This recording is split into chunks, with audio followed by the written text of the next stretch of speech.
سیدی قطب مدینہ کا مکان جو ہے یہ جب خرید کر یا مسجد اور مدرسہ بنانا شروع کیا تھا تو تعمیرات میں شامل تھے کہ مستریوں نے کہا تھا ہم پچھلے کمرے میں دیکھتے تھے ایک بزرگ نظر آتے تھے کلاس والا والوں یاد ہے کہ نہیں؟ یاد ہے میرے سیدی قطب مدینہ کی ولادت گاہ میں اب یہ بہت چیزیں ایسی ہوتی جو عام آج کل کے نوجوانوں کی سمجھ میں آتی نہیں، لیکن قرآن کہتا ہے فلما رآہ مستقرا عنده، جب حضرت سلیمان سے دیکھا جو سامنے لا کے رکھا ہوا تھا.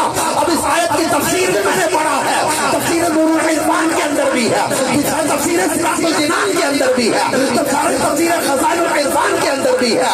ان آیات کی تفسیر میں اللہ کی ولی، اللہ کے ولیوں کی شان و عظمت کو بیان کیا گیا ہے.